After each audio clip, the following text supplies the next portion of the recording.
And we are live once again. This is Highly Articulated. I am Adam. Joining me today, Austin. How's it going, buddy? Good. How are you? I'm good. I got my new Knights of the North Collectibles hat.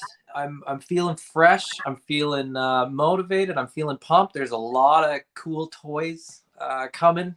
There's a lot of cool toys to talk about. Absolutely. There's a lot of lines to learn about, which we will get into in a minute. AI Collectibles says first again. It's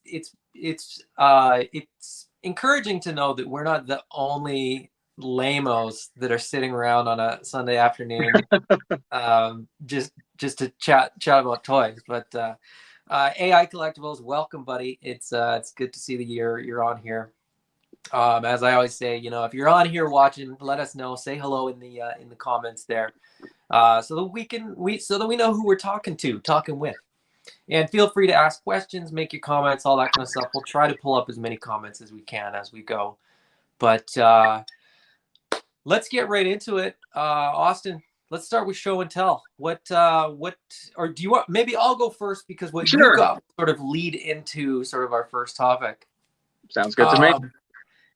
I hit a weird week. I was thinking I didn't really get anything that I wasn't expecting, but I did, and I just forgot that I got these this week and didn't even pull them off the shelf for show and tell. But I got the latest wave of the classified figures. So I got Stalker on my Joe shelf, on my Cobra shelf.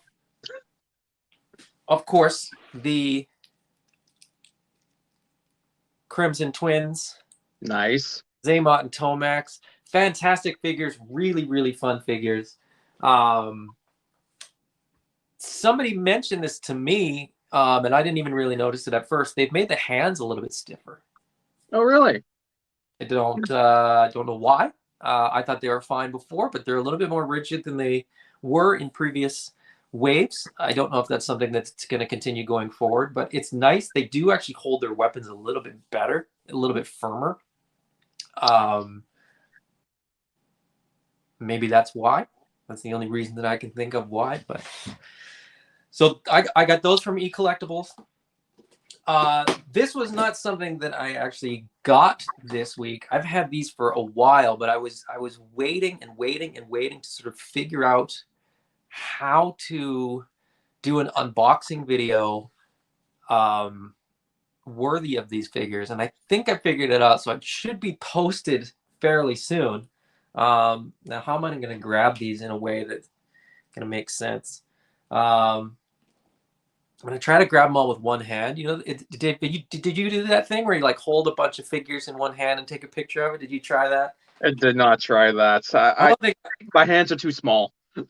I got tiny hands too, but let's see if I can do it. Because otherwise, I don't know how I'm going to get them all on screen. But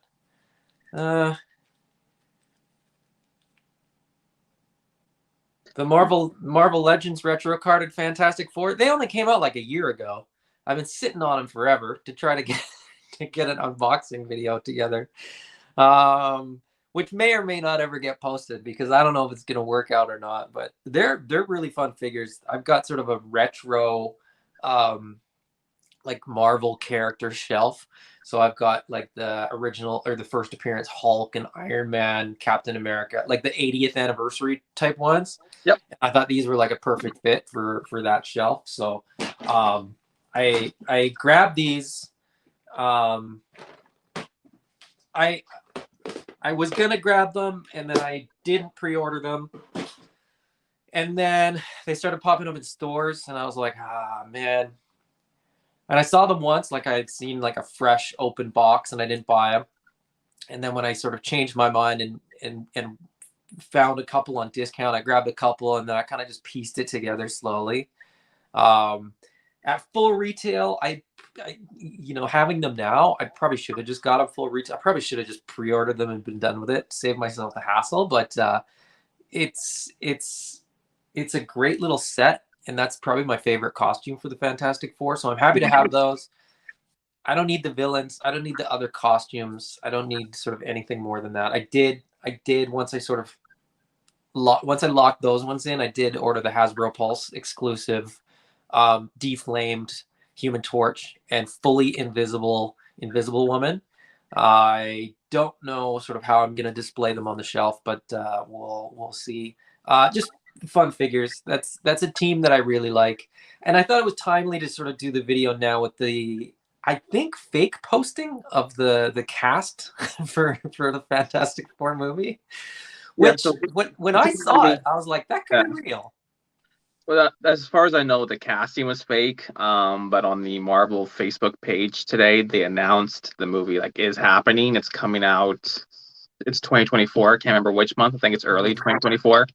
And they announced the director, whose name escapes me. But as far as I know, there's been no cast reveal. But I think we can assume who Mr. Fantastic would be played by. But who knows? Well, I've heard sort of conflicting reports / opinions. I guess it's all opinion and sort of speculation until we actually get an announcement. But I think John Krasinski spoiler alerts. If you haven't seen, is it Doctor Strange? Yeah. Multiverse of Madness. Again, if you're a year late on seeing that, and you've been under a rock, John Krasinski does play Reed Richards in that as a character. I won't say when or what the circumstances are, but so he's kind of a lock, I think, unless they sort of go the approach of that's in that universe but that's a different universe kind of thing. I don't know how that's going to play out. AI Collectibles mentions this, which I think is sort of on point. And again, my computer is not playing well with others today, but hopefully Emily Blunt as Sue would be killer. I agree. I think the dynamic between John Krasinski and his real life wife, Emily Blunt, would be a great dynamic for the film. I did see somebody mention that they thought Emily Blunt might be too old to be cast, but I just think it's down to how they sort of set up the ages and stuff. I think we're used to seeing that origin story Fantastic Four where they tend to skew a little bit younger. Yeah. I believe Kevin Feige said that they're not going origin story. They're going to assume that people sort of know it, or they'll do sort of a 2-minute thing before the title screen, which to me means that Emily Blunt, who I believe is 38 or 39 years old, will be perfectly suited and perfectly cast. I think she would be great too. Yeah, I think with that they can go for a Spider-Man route, because in the first Spider-Man movie, Homecoming, he didn't have his origin story in that. And even when in his first appearance in Captain America: Civil War, he didn't have his origin story. He was just there. So I think they're kind of going with everyone kind of knows the origins by now, and even then maybe they'll do, like you said, a 2-minute thing, or even a 2-minute thing in I don't know, the new Black Panther movie, or in one of the movies before Fantastic Four comes out, and just set up a Fantastic Four movie. That's a good call. We could see a post-credit scene where you could see Reed Richards and Sue sort of introduced in a movie, but then a post-credit scene where it's them in space getting their origin story sort of in a 30-second clip. Yeah. And then that sets it up. I think the reality is most people are fairly familiar with most of the origin stories. And conversely, if they're not, they might not care. Yeah. Origin stories are okay. But then you run into the people that are that's not how it happened. That's not accurate. It has to be like this. They weren't in a shuttle. They were oh, come on. Just, you know what their powers are. Let's just move on. Yeah. We will, at the end of today's episode, that's going to be a topic too. We're gonna sort of chat about some of the D23 reveals as far as the trailers and things like that, and sort of which of those trailers and which of those properties might get us a little bit excited about new toy lines. I will very quickly go through the last thing that I got this week. I always mention, or I've been mentioning it a lot, but I've not gone into depth too much. But Lego was sort of my gateway back into toys when I got back into toy collecting. Um, and we were grocery shopping yesterday. But you know, when you're at Superstore, you know you're there for groceries. But I mean, they do have a toy section. I think they were sort of resetting for like the holiday season, so they had tons of stuff on sale, and like a lot of their Lego sets were like half price, which Oh is wow. pretty uncommon. You know, a few years ago you used to see it more, but in the last couple of years, Lego on sale is not been a common sight. So I got one, two Harry Potter sets, and then I got a bunch of there's a series of Super Mario Lego, and it's you can actually play it. There's like a game where if you have Mario, you sort of hit these little barcodes, these QR codes, and you can build your own levels and stuff like that. Oh, cool. And it's super fun, and my kids love it too, and so it sort of makes me want to buy more sets, which is never a good thing. But they had a bunch of those on half price, so I got the Bowser Jr. Cloud. Some of them I don't even know. Like I didn't play Mario apart from like original Nintendo. So like this is a good example. Luigi's Mansion Oh, uh, favorite. comes with like a vacuum cleaner backpack or something. I don't know what the reference is for this at all, but it's a really cool looking set. What's this? Boss Sumo Bro Topple Tower. So I think you got to knock him off his tower. We've got Lakitu Skyworld. Again, a character I have no idea who Lakitu is, or even if I'm pronouncing that even remotely correctly. But you can see like all those little sort of spinning blue things. Those are all QR codes where you can like you basically jump on them like you do in the game, and then you get coins or points or you know 1-ups, or there's like you get mushrooms, you can get the star, you can get the firepower. I have a little Tanuki bear suit for the you can change their suits. I got a little Tanuki bear suit, and I got this Luigi's Mansion entryway. That's so cool. Like I said, I don't even know. Luigi's Mansion is like unfamiliar to me, but there's like a whole series of the Luigi's Mansion ones. I feel like I got to go back and play more of those games. Oh, Luigi's Mansion. I mean, I can't remember how old I was. I was young, kind of, de-aging myself here. But I grew up playing the GameCube and Is Luigi's that what it's Mansion. for? Is GameCube? GameCube, yeah, at least the first Okay. one. I think there's a second one for either Wii or Switch. I haven't played that one, but the first one, I remember back when you would actually go into like Blockbuster and rent games, and I remember renting it, and oh, man, I put so much time into that game. I remember waking up early before school just so I can squeeze in an hour of Luigi's Mansion. Like I So love that game. here's our difference in age. I used to go and rent a PlayStation. I used to ride my bike to the video store that was probably about a kilometer away, and this was like every weekend I would do this.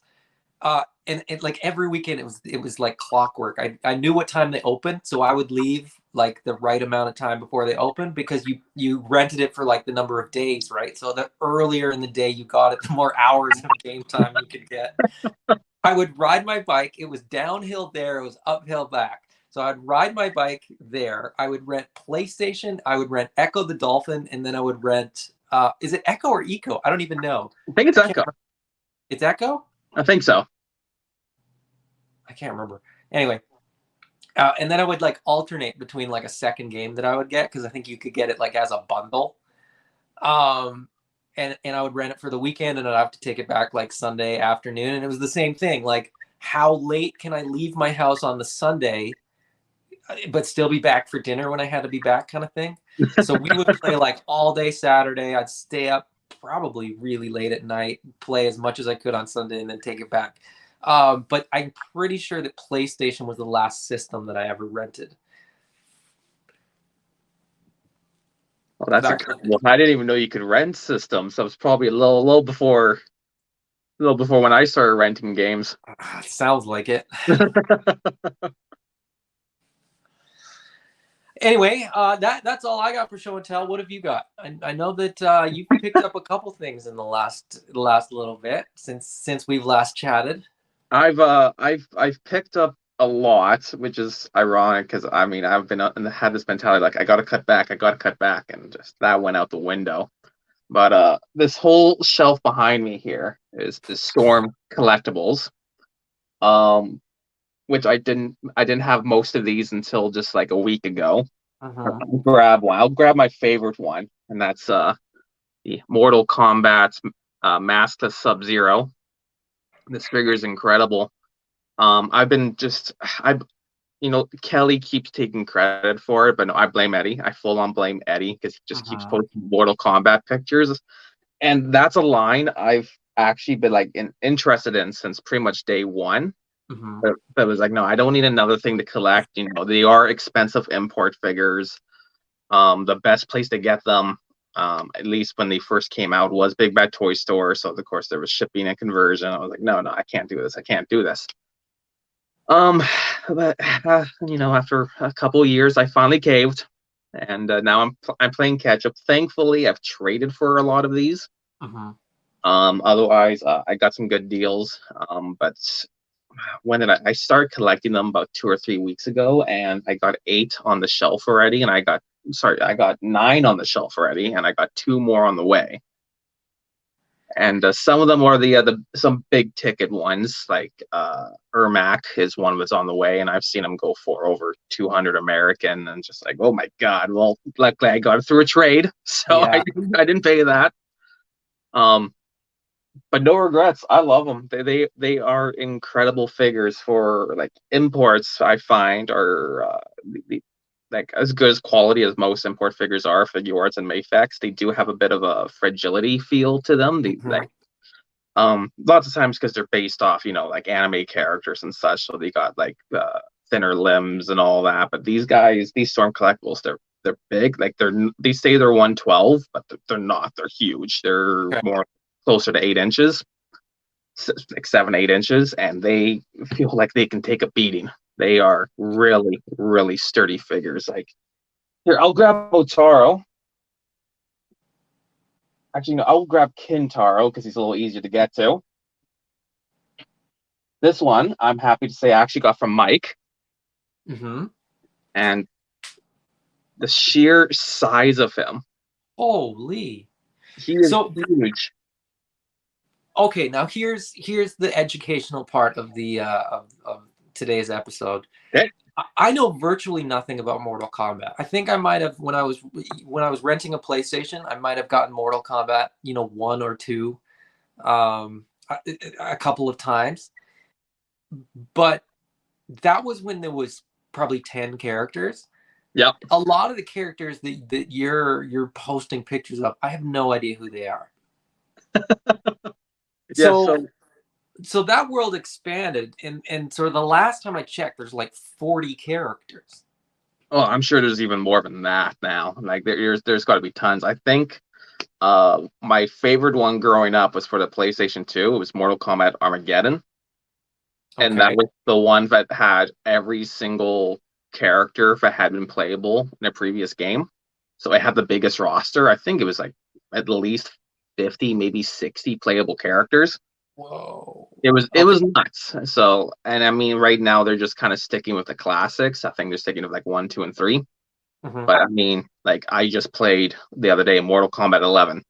So they got 8 more games to play with. And that's current, right? Like Yeah. they're still putting out Mortal Kombat games, yeah. And I think McFarlane Toys is doing the Mortal Kombat figures for like the latest game because like Yeah. Spawn's in it and stuff now. Is that Yep, ac- yeah. The later games usually have like DLC or secret unlockable characters. So like Mortal Kombat 11 has Spawn, RoboCop, T-800, Rambo. I know it gets that's wild. that's weird. I don't think it's considered canon or anything. It's just like if you play in the arcade mode, you can play as these characters, but they're not in the story or anything. Mhm.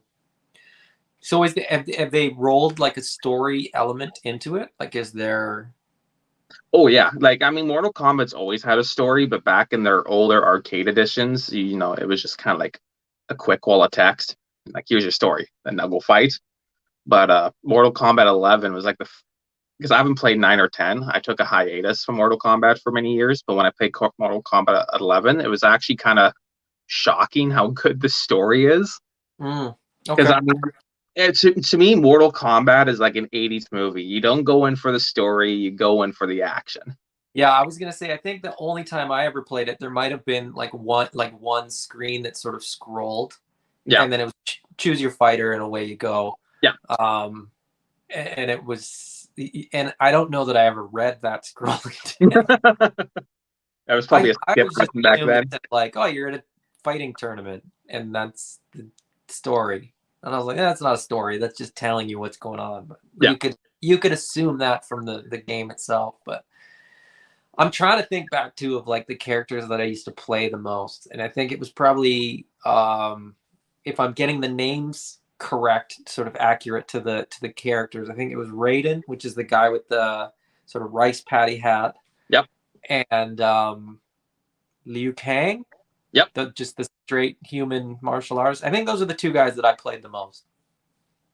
Yeah, and the Liu Kang figure is coming out, I think, next year, so I'll be getting that through Mike. Oh, that's right. And the Raiden figure is in the aftermarket now, so that one I'm going to have to try to hunt down for at least a somewhat reasonable price, but we'll see. Let me see. I got collectibles. Yeah. Yeah, there you go. So Liu Kang and Dragon on pre-order, and then that Kintaro as well. Well, Kintaro sold out, so if you didn't get it, shame on you. Oh, I didn't know it was sold out. I'm glad I got mine. Yeah, that's and I think this is a funny line. Eddie absolutely loves these, and whenever I sort of talk to Eddie and whenever I talk to Mike, Mike got into this line in a big way, which is when he started bringing in the pre-orders, then sold all of his, and now he's like leaning towards getting them again. Oh no. I was gonna ask Austin what's this is always a fascinating question to me. What was the impetus for adding a new line to the collection? That feeling of like, you know, I have my Mythic Legions, I have my Classified, I have all this other stuff. I should really get into Storm Collectibles Mortal Kombat figures. There was three big factors. One was I already had the Golden Axe figures because when I Oh, was and there's Storm. Yeah, right. yeah when I was really young, I'm talking like 4 years old, maybe five, playing on the Sega Genesis. Me and my brother Tyler would play Streets of Rage and Golden Axe. Mm-hmm. So when they started coming out with Golden Axe figures, I wasn't familiar with Storm at the time, so I missed their initial releases. Mm-hmm. But since then, I decided to get them. Like I didn't care which company made them, I was going to get them. And having them in hand, it was just like, wow, these are incredibly good figures. So that was one big deciding factor. Was I had some Storm collectibles already, so and I liked the quality of the figure. Um, Two was Eddie, like just because it was this constant Mortal Kombat pictures, and every time I looked at them, I went, "Ah, they're so cool! They're just so cool!" Mm-hmm. And the final thing that actually made me really seal the deal was with my toy photography. One thing I always I'm picky about setting. So like my Mythic Legions aren't going to go in a sci-fi setting because it doesn't make sense to me. It doesn't work. My and same thing, my sci-fi characters aren't going to go in a fantasy setting because Right. it doesn't make sense. But with Mortal Kombat and all their fighting stages and their really weird 80s type story or any setting works. So you can go for the Right. Shaolin Temple, you can go for the medieval castle, you can even go for the spaceship because they're cyber ninjas, right? Mm-hmm. So that versatility of like I pulled out my warehouse display, took a picture. I pulled out my fantasy display, took a picture. Took pictures inside, action shots, stoic shots, so on, so on, so on. So it would just really open up a door of I can shoot Mortal Kombat figures anywhere, and Mm-hmm. I'll be satisfied that it will fit the setting. And Right. Yeah, because I think that would like when you played the arcade mode and it was randomized, I think you'd get a random level too. So you could have two ninjas fighting in space, or yeah, okay. Yeah. I mean, the more you talk about it, the more absurd it sounds to me. I'm just always fascinated because it's, you know, everybody has different motivations, and I think there's always like a nugget of nostalgia, like with everything. I don't know anybody that's like buying lines or figures that are it's just purely a cool figure. I mean, there is the odd thing where a figure is just so good. And I mean, I guess Mythic Legions, you and I both collect Mythic Legions. There's not really a nostalgia there on an obvious level, but there is sort of an indirect, you know, the 80s influence of like all the 80s fantasy, like high fantasy stuff, things like Willow and Conan and Lord of the Rings, the books, because obviously the movies weren't out or anything like that. But I think a lot of toy collectors by default have sort of a predilection towards sort of fantasy, sci-fi, and imagination. So I think there are brands like Mythic Legions that sort of do get away with it. But that being said, I'm still looking at like the Elf Ranger as Legolas. Yeah, and there's certainly characters that sort of are stereotypes that sort of I'll sort of use as, you know, a stand-in for something. I think of all the fuzzy creatures and things like that, and I just think of like Redwall and stuff. So I'm pulling nostalgia into that line. So I guess even that isn't sort of free from nostalgia. But yeah, Eddie is influenced, I think, quite a few people into getting into this line. As somebody that was never really into the games, I've been I've been successful in not jumping into it as of yet. But yeah, for the most part, like it's cool. It's interesting, and like I said, I'm always just fascinated by why certain lines hit for people and why certain lines don't for others. But yeah, jumping back to E Collectibles, you know, he does have the Liu Kang and Dragon still available for pre-order. That looks pretty cool. Let's just bring this up here, because you do in fact get Liu Kang and a dragon, which looks to be, I mean, if Liu Kang is 7 inches tall, that dragon's got to be a foot tall. Oh, easily. I think, like, and just put it, like, I just grabbed a Mythic Legions figure, a 1.0 Atlas. Like, there's Kintaro. Yeah. Oh, jeez. So I imagine the dragon is probably going to be as big as Kintaro. If not a little bit big, I don't know. I mean, that's hard to say. But yeah, I'm thinking at least he'll be as big as or as tall as Kintaro. But yeah, that is so cool. I mean, a lot of people were kind of annoyed because they're like, I don't want the dragon, I just want Liu Kang, which I totally get that. But I mean, let's be honest, I'm very happy with that dragon. So that thing looks so cool. I've got Shenron up there, and it's like that's easily the worst figure in the SH Figure Arts Dragon Ball line, because it's effectively a statue. Yeah. But it looks really, really good on shelf, and it's it definitely, you know, will round out a collection for Dragon Ball, just like this dragon is going to sort of round out a collection and really display well on a shelf. Moving on from that to another item that Mike's got up for pre-order. Oh, this was. Are you a Nightmare Before Christmas guy? Did you get into Nightmare Before Christmas? No, I don't know. It's funny, when that came out as a kid, like I don't want to say it was creepy, because I mean that was kind of the point. I wasn't like, it was the point. Yeah, it was creepy, and it was the point. But I don't know. I was just like the whole claymation aesthetic just kind of made me uncomfortable. So I never got into it. I loved it. I don't know that my 6-year-old's seen this movie, But she said to me the other day, "Do you know that the Oogie Boogie Man is filled with bugs?" And I said, "I did know that." But you're right. I mean, the creepiness, right? Like the Oogie Boogie is filled with bugs. Sally jumps out of a window and basically like busts into a bunch of pieces on the ground and then stitches herself back together. Like it's it's pretty dark for like a Disney classic at this point. Yeah. But anyway, speaking of other Disney classics, as it were, Avatar's coming out with new movies. McFarlane's doing new figures. These Banshee Megafig figure mounts, which are like 7-inch scale mounts, look incredible. They look really cool. Like, I don't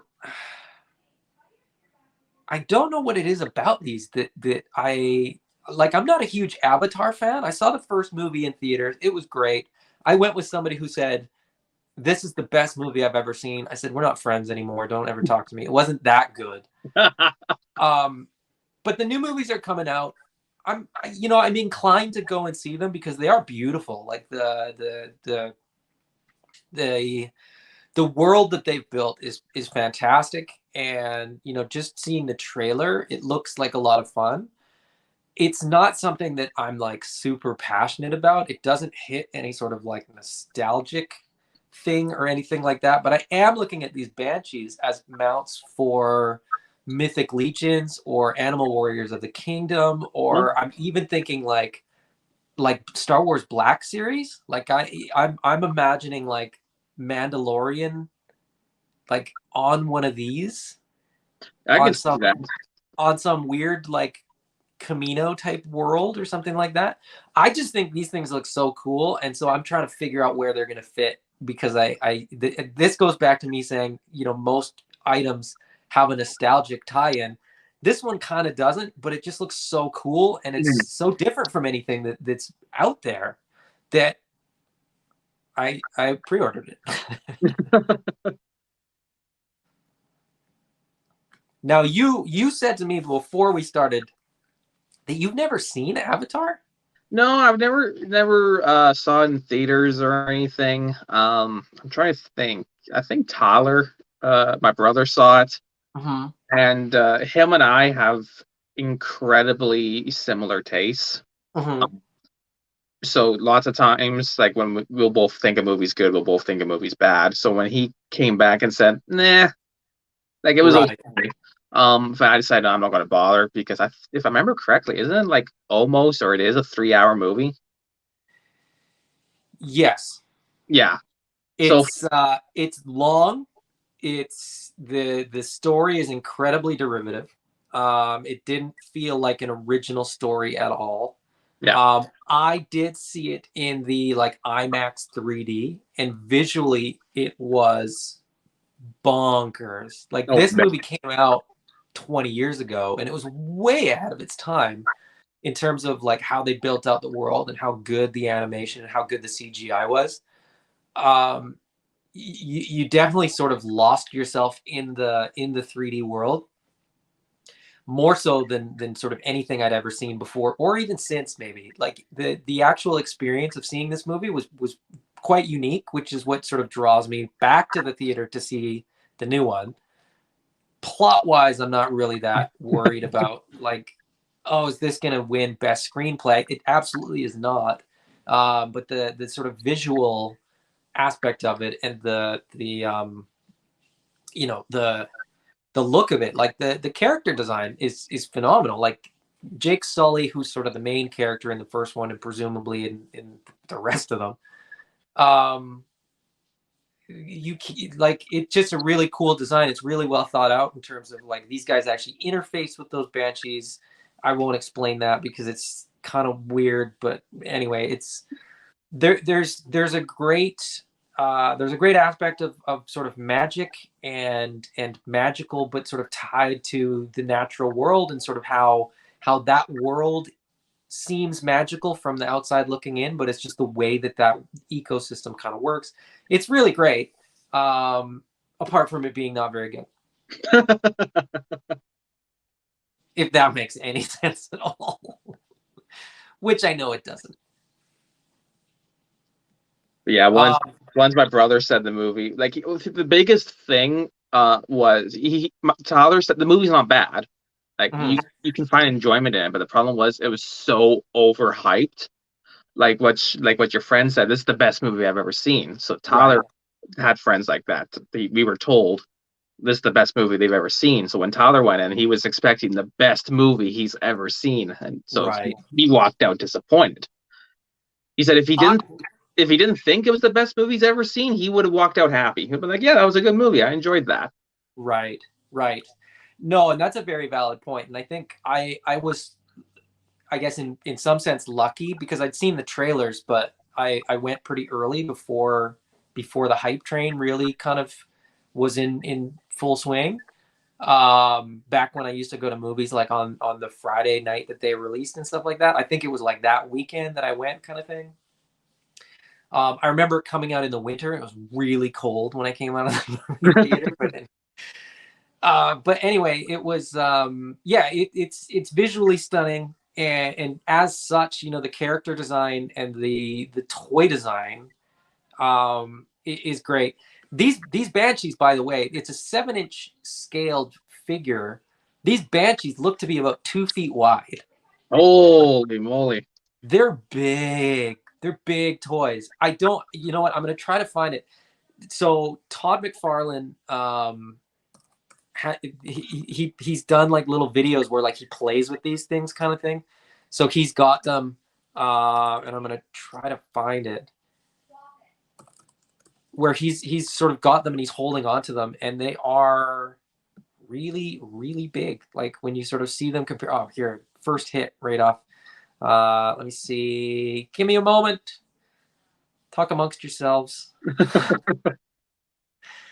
I'll see if I can get these loaded so that you can sort of see what I'm talking about, because they are really, really, really big, and they look really fantastic. And I'm going to pull up another tab here. It used to be that I could switch between tabs. Now, I don't know if that was lost or I've just lost it. But there we go. That's Todd McFarlane holding up these figures. Holy crap! Does that change your mind? Wow. The one thing I like about them too is, since they're flying creatures and they come with stands, it's like I think that's going to be a lot easier for making room for them too. Yes. Yeah, you can kind of elevate them a little bit. I'm hoping that you can sort of have it, and so like if it's on the stand, I'm hoping that you can sort of angle it. Oh yeah. So that its footprint is a little bit smaller, but you can sort of still get the visual, because there's only 2 of them. So it's not like, we're not going to be bombarded by like a whole series of these or a whole line of these, but like there's 2 of them.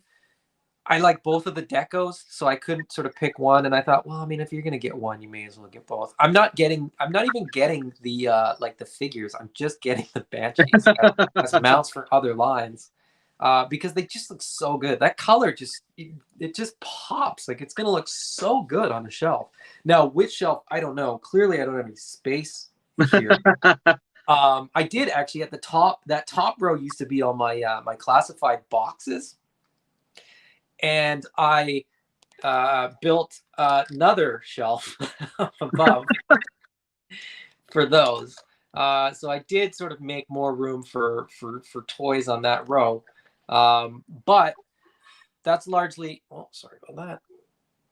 That's largely because I got to make room for the Animal Warriors of the Kingdom shelf and my seemingly ever expanding Dragon Ball SH Figure Arts shelf, which is now 1, but will probably be 2 very soon. I like to think I'm partially responsible for that. Yeah, absolutely. You did a little bit of shelf clear out, and I was like, well, you know what? If I just get, a Goku and a Frieza, and then I was like, well, you know what? Maybe I'll grab Trunks, and I see you got a Piccolo, and I'll just Yep. and then the other person responsible. Well, there's been a few people that have encouraged this along the way. Bishop, good boy, was another one. Charlie was another guy who said, "Oh, well, here's a couple places to look to find some decent deals and stuff like that." So now I've sort of got all the locations dialed in for sort of where to find them. The problem with that line is that I'm a few years behind, so there's a lot of figures to pick up. The good news, I guess, is that I kind of have the main guys, and they seem to be SH Figure Art seems to be pretty happy to sort of keep releasing updated versions of certain characters. So the ones that you really need, it's generally, you can get the one that came out a couple years ago and spend the late fee, but you could probably just wait and go that route. And I'm happy enough to wait. Like I said, I got a couple Gokus and I got a couple other figures, but some characters I'll just wait till they sort of come out. On that, are you still doing any of the Dragon Ball? I think you picked up a couple of the movie figures because they were fairly inexpensive. Yeah, my general thing is I use Big Bad Toy Store. Like, not funny, I don't use them for buying stuff. I just kind of use them for like how much things are worth, so I can kind of just gauge like it how much things are worth. And so I kind of went with the quote $35 figures. Mm-hmm. Especially because I think all the $35 figures are versions of figures we've already gotten. So Right. like, for example, like a $35 Goku, like I've owned Goku figures before, so I know what I'm getting. I'm like, yeah, for $35 I'll have main character, why not? Mm-hmm. They are though. Yeah, they kind of they change things here and there. Like, obviously, like sometimes the color palette's a little different, but then you'll see an odd piece, like a crotch piece or a joint, or like, oh, that's new, and it might be better or worse, but Piccolo's a good example. So I got I think it's the version 2 Piccolo with the from you, which is the sort of the better articulated version. Is a great figure. The Dragon Ball superhero Piccolo is the aged up version of Piccolo, so he has a different color of skin, and I'm like, shoot. If I can justify a normal Goku, a Super Saiyan Goku, a Super Saiyan God, Super Saiyan God, Super Saiyan Goku, what's the instinct? Ultra Instinct. yeah. What are the? I'm trying to think of other versions. There's so many versions, and it's just a different head sculpt. It's just a different hair color. If I can justify those, I'm pretty sure I can justify like the age appropriate Piccolo to go with the sort of aged appropriate Gohan. Did you see that movie? Did you see the Nope, superhero movie?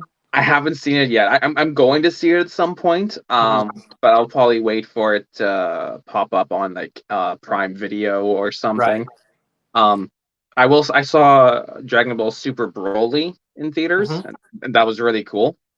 But since then, I'm just not as into Dragon Ball, so I wasn't too keen to go to a theater to see it. But I've heard good things. Without getting into spoiler territory, I just know the main character focus wasn't what people expected, which is fine by me. Yeah, without getting into spoiler territory, for sure, I'll just say that I went and loved it. It was a lot of fun. Like, it's a really, really fun. It felt like the sort of quickest way I can sort of explain it is that it felt almost like a throwback to like Dragon Ball and Dragon Ball Z, almost, in terms of the tone, in terms of like the fun, and how they balanced the fun and the humor with the action and sort of the danger. I thought it was really good. I've always loved Dragon Ball Z specifically. and so I don't have the hangups of like, oh, it's 3D animation, or you know, they did this or they did this. I'm like, I'm looking at the movie like, was it good or not? And Yeah. I thought it was really, really fun. So, you know, I guess it sort of comes down in a lot of ways to, you know, perspective going in. And my Yeah. perspective going in was, I'm taking my 6-year-old to a Dragon Ball movie in a theater. This is like, this is great. She Yeah. loved it. I loved it. So, but the reason that I asked if you're still doing new Dragon Ball figures is this guy's coming out. So Yeah. second form Frieza.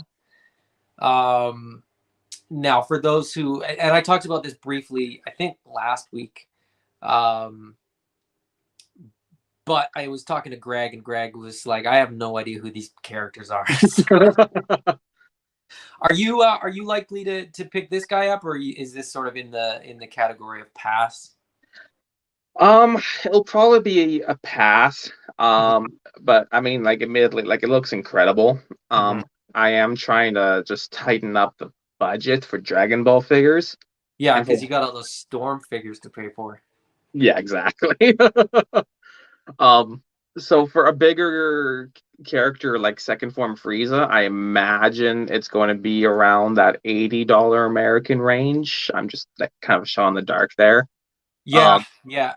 so it's It's a, probably it's not one I'll get, but I'll admit, like, when I saw it, I shared it with Tyler immediately. I went, "Oh my God, I can't believe they're releasing this. This is so cool!" Like, and it looks so cool. It looks incredible. The only thing I don't know, did they say if it was going to be premium Bandai or anything? Do you know? I don't know. I know that they're selling it on Premium Bandai, but I do know that it's also up on most of the like import, like the Japanese Oh, sites.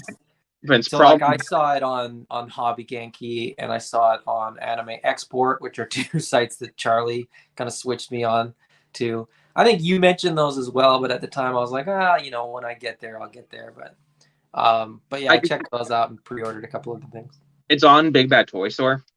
So Mm-hmm. I'm looking at it right now, and they're selling it for 140 American, which, Pass. yeah, I can't justify that. As cool as it is, and it looks I'm great, but I'm so thankful that I don't really ever have to buy anything for Big Bad Toy Store ever again.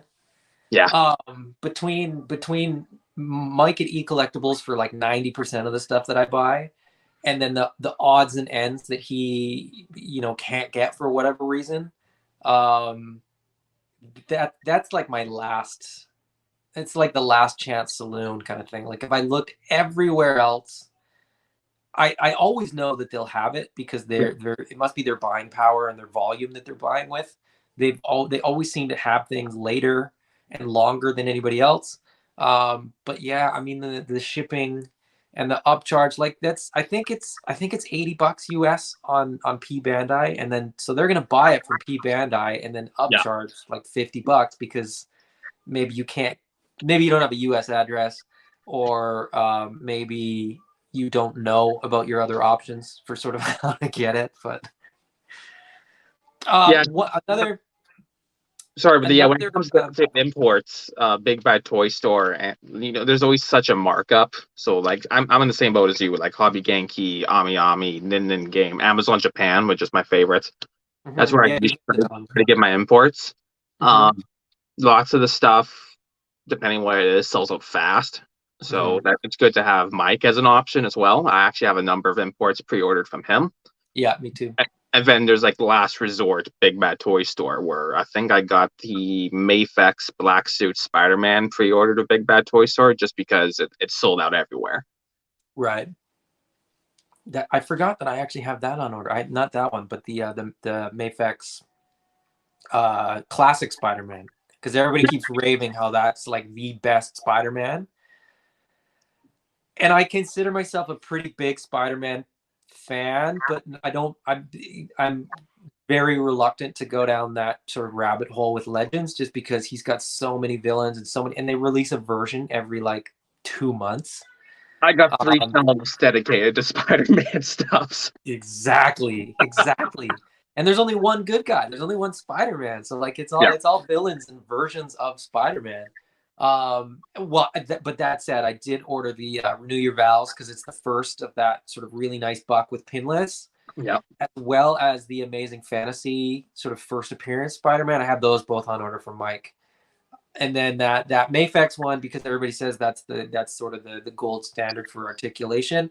And then I'm done. I think that's the last Spider-Mans I'll ever need to buy. And then Uh, actually, the Mafex Spider-Man figures, the trend always is they go up in value, no matter what. So even if you go, nah, this isn't really for me, you can hold on to it for a year and make your money back, maybe some more. and that was kind of it. It popped up on one of the import um, sites, and I think it was even like 10% off. And I was like, "What? This is like a no-brainer." So I'll pick that up and sort of get it shipped out when I get a bunch of stuff shipped out. I'll pose it up a couple times. I'll see if it's better or worse than. Well, it's not going to be worse, but I'll see if it's that much better than what that Marvel Legends like Renew Your Vows Spider-Man is. And if it's that much better, I'll keep it. And if it's not, I'll probably just move it.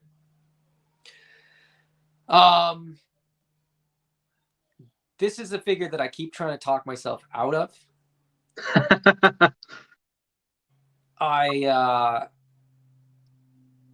I've been rewatching Dragon Ball Z, and I did pre-order this. I was like, no, I'll wait. I don't know that I need this. I'll wait for the perfect form cell.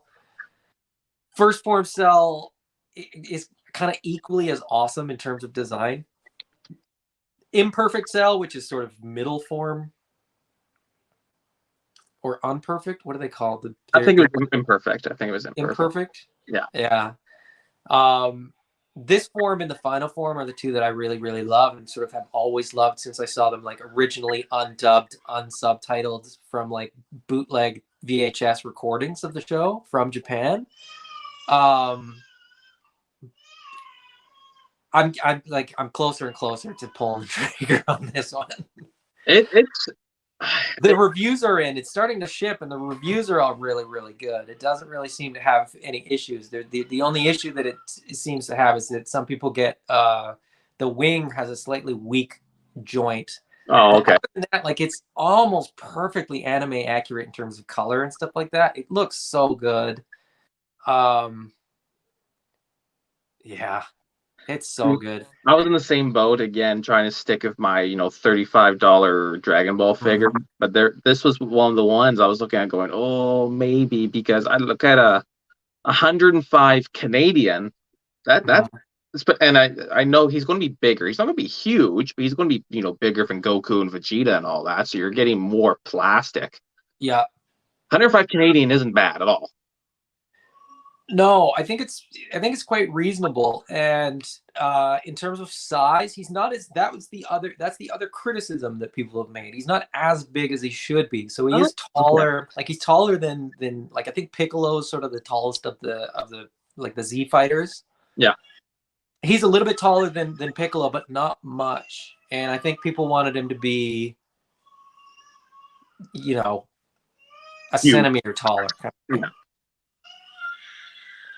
Yeah, I think it's probably one I will still pass on, just again because I got other stuff to buy now. Yeah. But if there was going to be a figure that got me back into Dragon Ball, this would probably be one of them. I've always been a fan of this look. Fair enough. Well, when I get it, I'll make sure to just bombard everybody with pictures of it because I do think I was really waiting on reviews for this one because I wanted there to be bad reviews so that I could justify passing on it is what it kind of came down to, and the criticism of he's not tall enough is really not enough to dissuade me. Oh, especially when he's still taller than everyone else. It's like if he was shorter than Piccolo or something, I could be like, oh, that might be a bit of a deal breaker. But he's still taller. Yeah, it seems like kind of a nitpick, and I wonder if part of it is so that they can reuse more of the parts for Perfect Cell. Like, I wonder if it's like if we're gonna get a new version of Perfect Cell, because there's been a version of Perfect Cell, but the criticism of that was also that it was a little bit too short. Yeah. So I wonder if they found sort of a happy medium, and this guy is gonna get reused for Perfect Cell. I think there's definitely parts on there that could, but we'll see. I really want that Perfect Cell, and I just don't know that I can wait for it. Because again, like, aftermarket for Perfect Cell is not.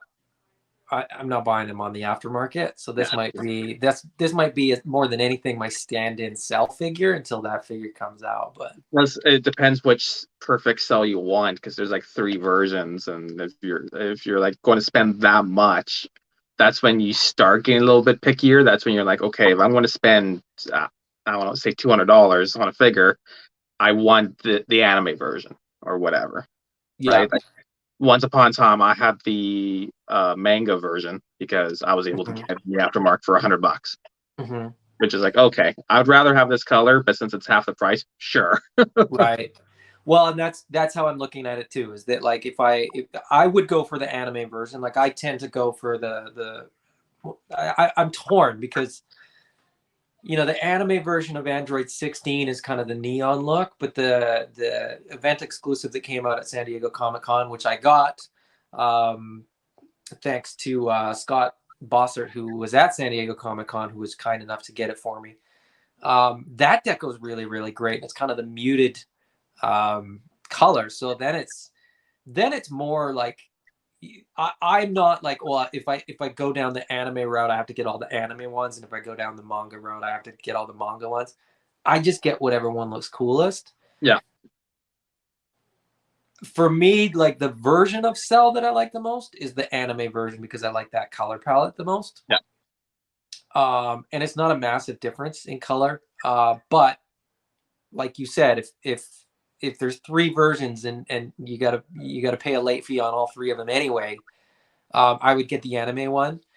That being said, if I get this one now, which is very anime accurate to the best of sort of my knowledge, or sort of my opinion, my assumption would be that if they do a Perfect Cell, they'll do an anime version of it, sort of go with this one. And if they don't, I'll still have access to the aftermarket on the other versions of Perfect Cell. So I don't know. Too many hard decisions. It's too many hard decisions. We as collectors make our lives much harder than we probably absolutely need to. it's the same thing with Storm Collectibles right now. I'm sitting there going, like, oh, I wrote, especially seeing all of Eddie's Goro pictures, like, oh, I really want to get Goro, but I'm sure someday they will release a different version of him. But it's like, but am I patient enough for that? I want to try to be anyways, unless I find one for a smoking good deal. Yeah, true. And they do pop up. That's the thing. Every once in a while, you got a guy who just wants to, like, liquidate some stuff, make room for something else. I got lucky enough with some those Dragon Ball figure arts through you, which I felt were pretty reasonably priced. So. Now, on the topic of Avatar and pre-orders and things like that. Have you been paying attention to the D23 trailers that have dropped for some of the new Disney stuff that's upcoming, some of the new Marvel stuff? What are we looking at? We got Secret Invasion. We got Werewolf by Night. Yep. Which looks fantastic. That's my favorite one. The Willow trailer was really, really good. Oh, I didn't see that one. It's kind of right up that fantasy alley for you. That Willow was one of those movies as a kid that sort of got me into fantasy.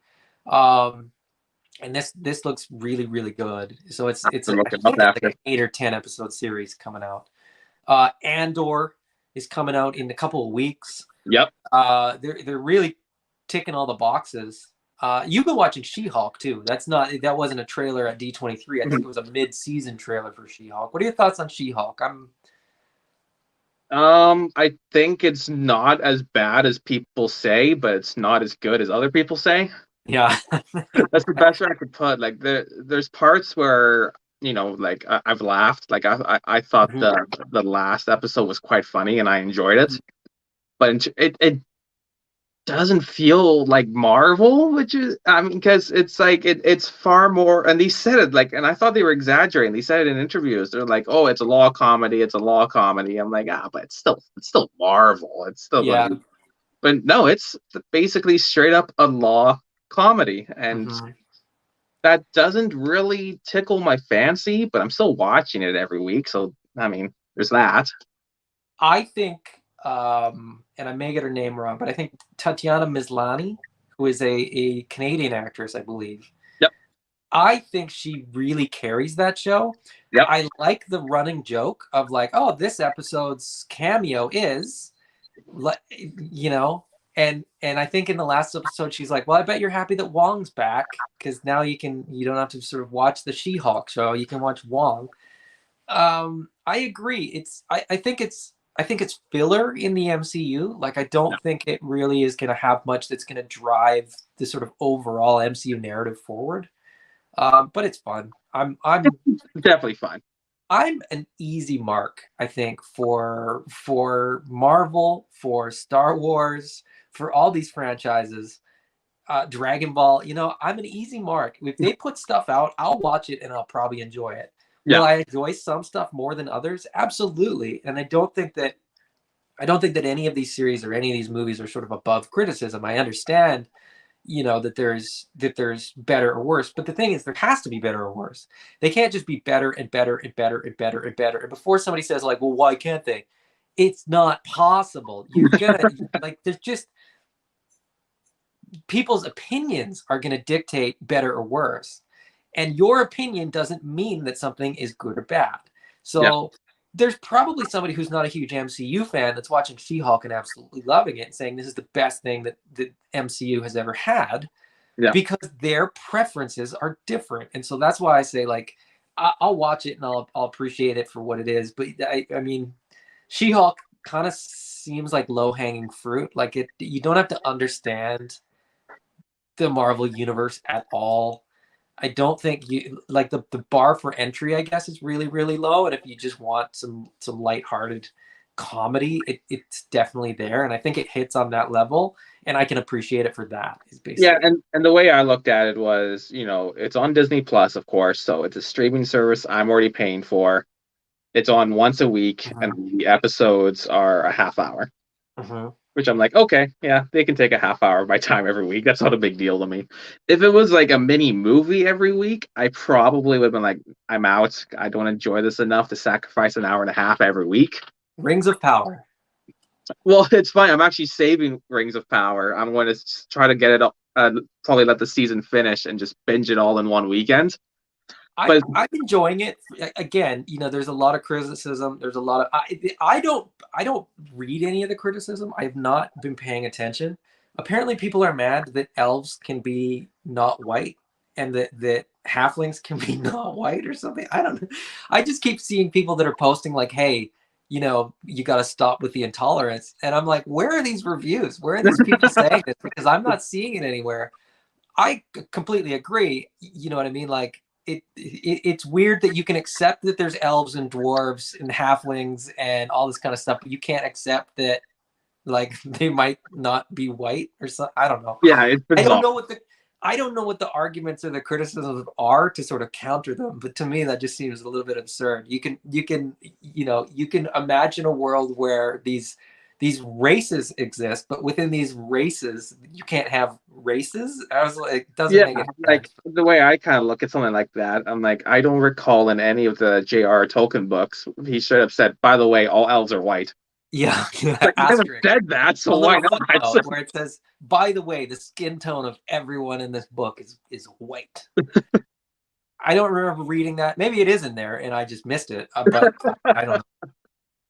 But in terms of all these things that we're seeing previews for, like I said, Andor, Willow, Werewolf by Night, is there toys that are going to be associated with these that you're looking forward to? Is a Marvel Legends werewolf something that we need in our lives?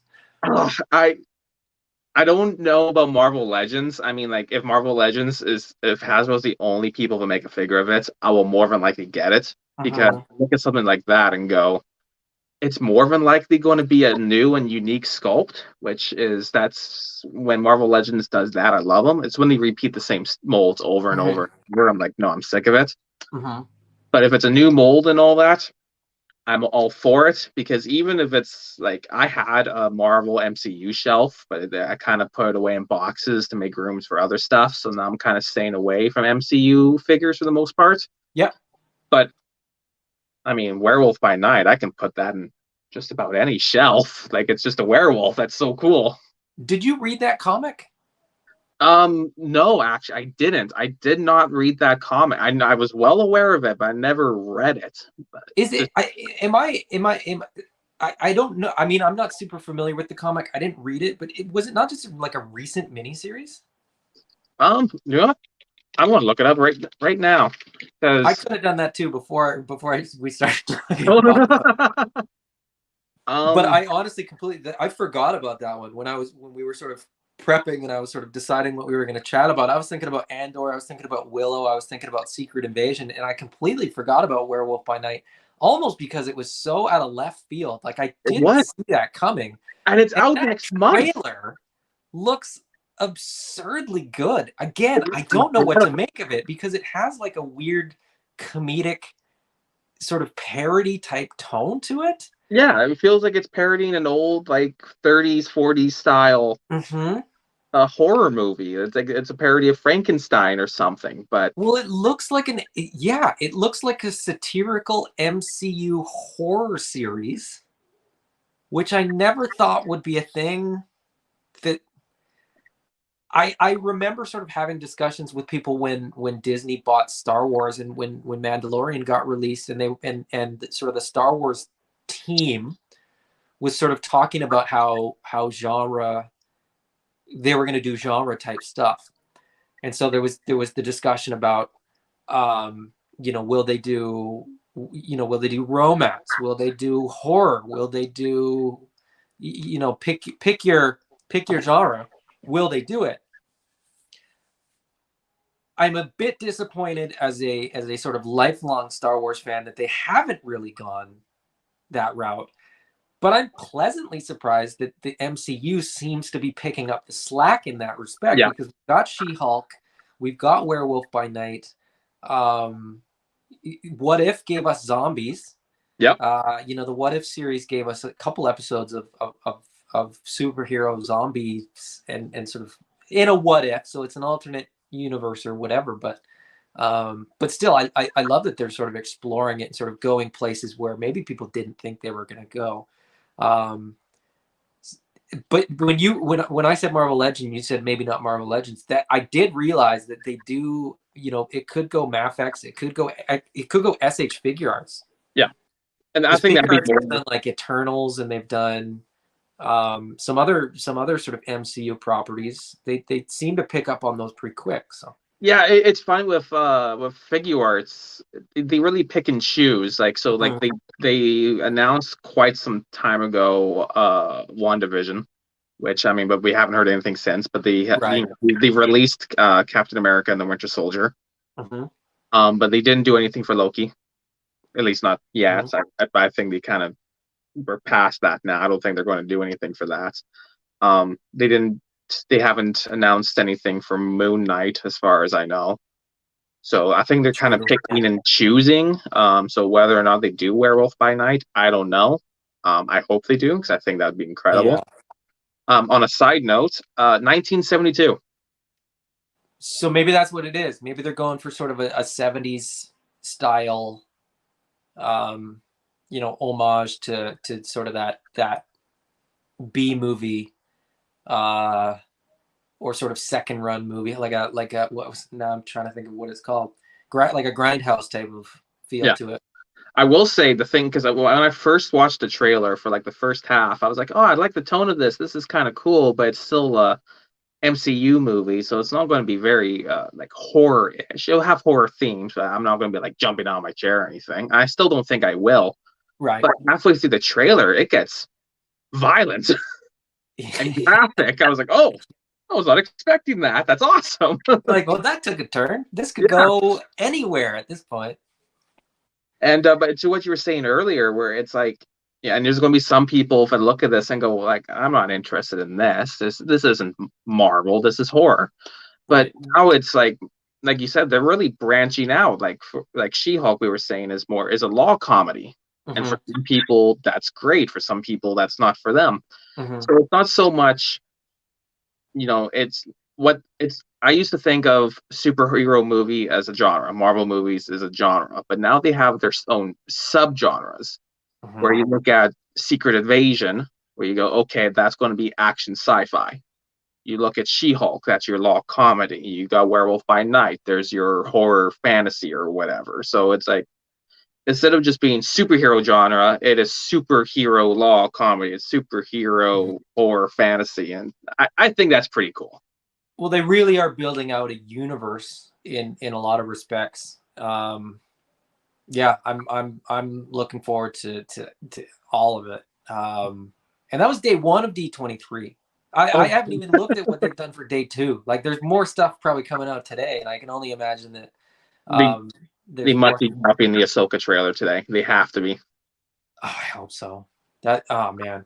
Well, didn't it already leak? Didn't people already watch? I haven't watched it. Yeah, I think I can't remember what convention it was. It might have been at the Star Wars one. I can't remember what it's called. Um, but yeah, they did the premiere of all of these trailers there for the live audience, and of course, some people recorded with their phones. Oh, right. So like I saw them, but grainy, low quality. I was like, it's hard to get Yeah. excited. But those same trailers are being released. Like they released Mandalorian yesterday, and Oh, that's the other one. That looks that. Tales of the Jedi. Tales of the Jedi looks great, Mm-hmm. and yeah, yeah, I'm excited for all of this. Plus, they actually announced Ezra Bridger is in Ahsoka, and they showed off Oh, the live action actor. okay. Um, I can't remember his name, but it'll be easy enough to Google after. It's like a spitting image of an adult Ezra, Okay. so that has me excited. I'm excited for all of it, and I usually like when the trailers come out, especially when it's something that's like coming out in 2024, and like I've gotten to the point with most of MCU and most of Star Wars that I won't bother watching the trailers. Not because I'm like I want to be spoiler free or whatever. It's because I don't want to have images that get sort of lodged in my brain where I'm like, okay, when is this coming? Like, when is that shot going to show up? Like, is it going to be in episode 1 or episode 4, or is it the beginning of the movie? Like, I don't want to start. Yeah, I don't want to get my wheels turning to sort of imagine what the plot is going to be, knowing that I'm going to watch it anyway. And it's not like a thing where like, oh, everything they do is great. It's more like I don't want to ruin it for myself by going in with expectations of who's in it or what's in it or when things are going to happen or anything like that. When yeah, these come out, especially the teasers, right, where it's just like sort of fast edits of just shot, shot, shot, shot, and it's not they're not showing a scene or anything like that. I love those because I get really hyped on the visuals of things. Mhm. um the Willow trailer kind of did that, where it was a lot of just shots of scenes that they're gonna have, or like locations or things like that. Um, and I don't think we'd really seen it before. And I won't. Well, it's a trailer. I guess it's not ruining anything. But Willow's actually back. Willow's in the series, and I kind of thought that he might have an appearance, but it looks like he's right in there, right in the thick of the action. awesome. Gonna be involved. And I thought, if they don't, I'll still probably enjoy the show. But I mean, Warwick Davis he's still active. He's still out there. He's still doing stuff. So I'm happy that they're now no sign. They didn't show Mad Mardigan at all. So I don't know if we're gonna. I don't. Although I did hear that Val Kilmer had done something for it, and I don't know what, but we'll see. I'm excited for that. That's coming up before long. It's funny how things seem so far away the first time we hear about them. And Yeah, again, like D23, they're saying like, oh, June 2024. And I'm like, oh, that's like a year away. And then May 2024 will roll along, and I'll be like, "Oh, that's next month." Like, Yeah. they there's so much going on, and I think we all get caught up in sort of the undertow of like next year, that we kind of lose track of like next week. Yeah, 100%. Like I still look at Werewolf by Night and how that's I think they said it's next month or something, or was it a month? It's soon.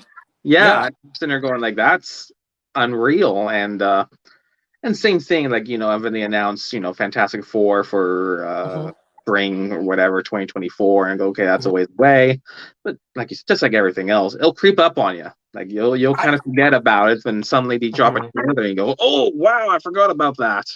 I'm not going to be sitting idly until it comes out. Like it's going to be like every week I'm going to have a She-Hulk episode. Every week I'm going to have a House of the Dragon Yeah, episode. Every week I'm going to have a Rings of Power episode. Then it's going to be Werewolf by Night.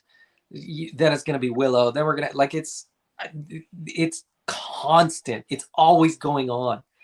yeah. Yeah, there's It, always something, like, and you might get focused on one thing, or like I'm the most excited for this, I want this now. mm-hmm. But it's at the point where I think nowadays, for most people, myself included, it's like by tomorrow you'll kind of almost forget about it and just kind of focus on what's currently going on. Mm-hmm. Mythic Legion of the Lithia stuff is going to show up, and I'm going to completely forget about all the things that we talked about today. Exactly. On that note, if you haven't gotten all of your Alithia figures ordered, hit Mike up. There's still some stuff left. So ecollectibles.ca, get your orders in for your Mythic Legions, for your Black Series, for your Marvel Legends, for your Avatar Banshee mounts, for whatever figures you want. Go get your Liu Kang and Dragon. That's right. If you're so inclined. Austin, it's been a pleasure. We've gone an hour and 17 minutes now, without missing a beat here. It's been great. I just kind of looked at the time for the first time, and I was like, oh, that's good. I think That's good. we've covered all the points we were going to talk about. So I think we could sit and chat for hours, but maybe we'll call it. Thank you, Austin. Is there anything else you wanted to add? Just that if you can still get it and you're on the fence, get Kentaro. It's fantastic. Maybe Mike can get more.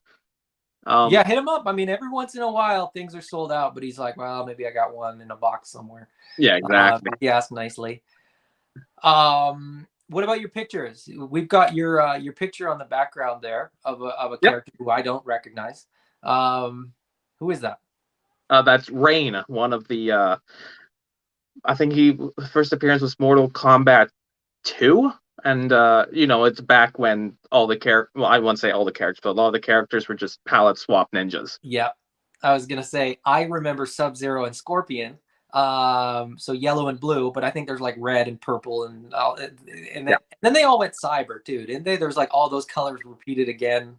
Yeah, like there was a one called Smoke, and then he got cyberized, and well, here he is now. Yeah. Now he's purple and robot. Because why not? Because why not?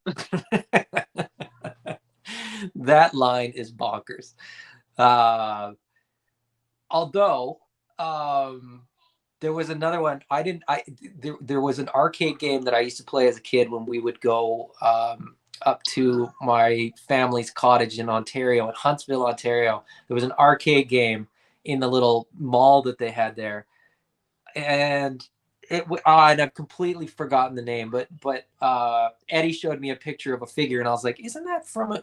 I was like, "What's that game called?" And he told me, and I was like, "Oh, how many of those characters is there?" Because that was a game that I used to play like in the summers in my childhood, and I was like, "If they do these characters." Was it Uncle Storm Collectibles? I think it was Storm Collectibles. It was Ninja Showdown. Is that what it's called? Okay, yeah. Is that?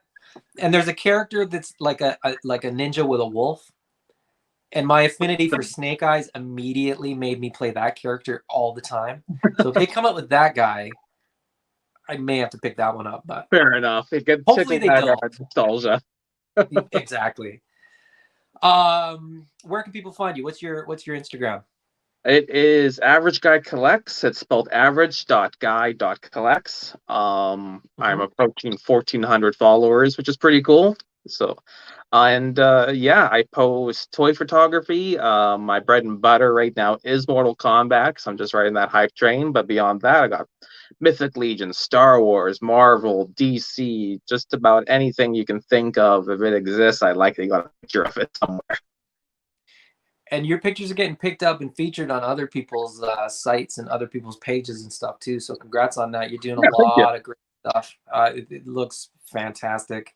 This one I had to crop severely to fit, unfortunately.